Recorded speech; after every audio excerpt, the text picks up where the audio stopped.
Hi everyone, it's me again, Sibala, and welcome back to my channel, and welcome also to our weekly tidbits.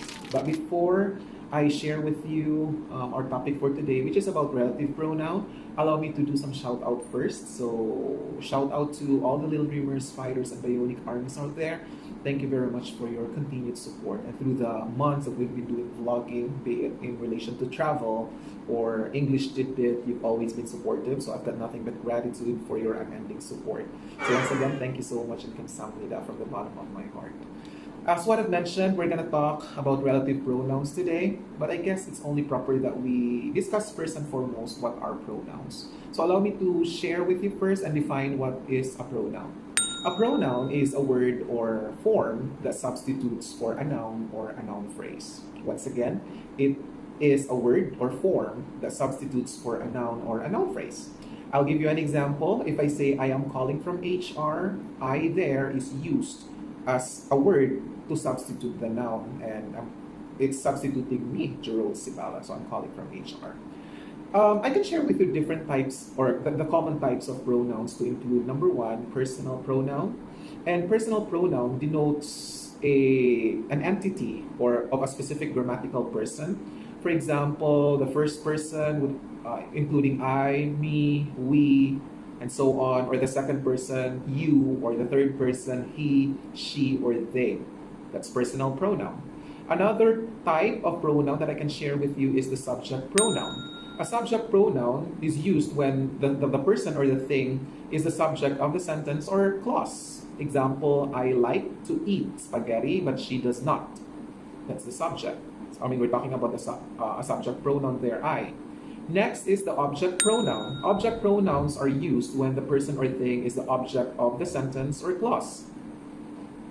Then we also have prepositional pronouns. Prepositional pronouns come after the preposition. For example, Kritea and Christina looked at me.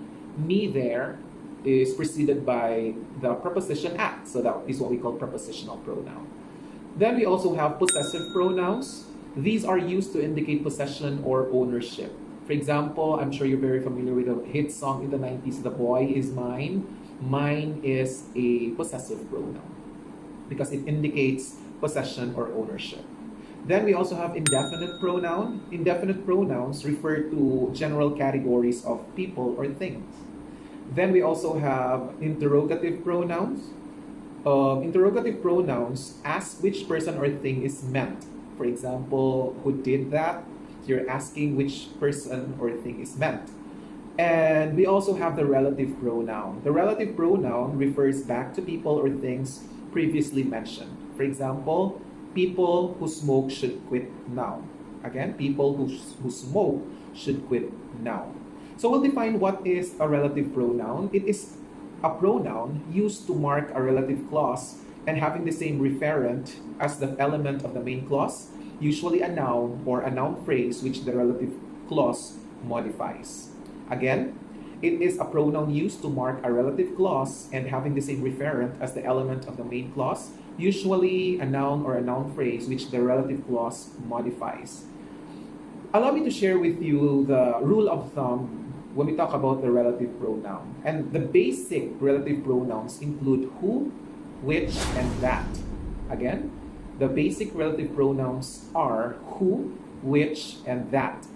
Take note, however, that is traditionally regarded as a relative pronoun, but it has to be analyzed as a subordinating conjunction.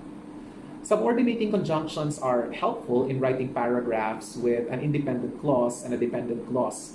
Such common subordinating conjunctions include after, although, as, or as far as if, as long as soon as though, because, before, if, in order, since, so that, then, and so on.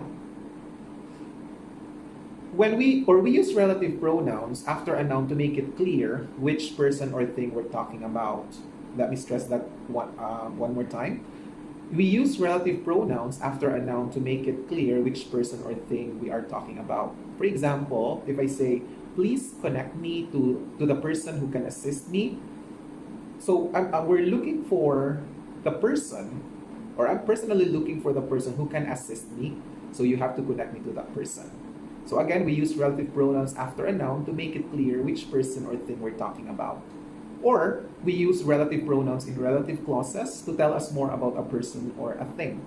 An example that I can think of would be Mr. Aguilera, who is a full-time employee, transferred my call to HR.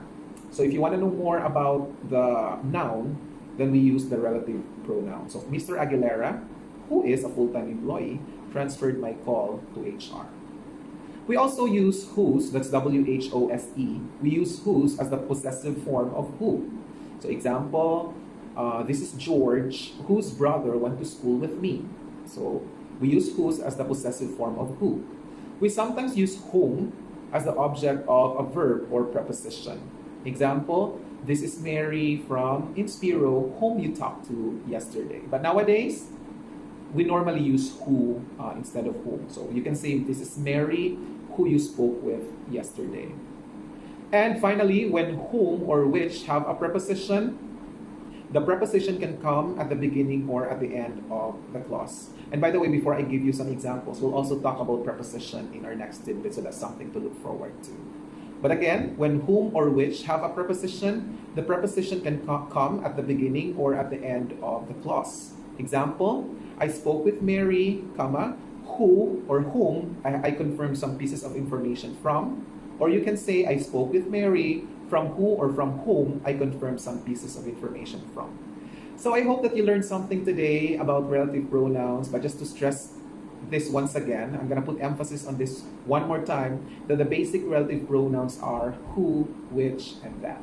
So once again, thank you very much for attentively listening, and I can't wait to give you another tidbit. But please continue to comment, to subscribe, and to share this video, because at the end of the day, everybody deserves to learn about the English language. So thank you very much for your continued support. I'll see you in our next tidbit. Kamsahamnida.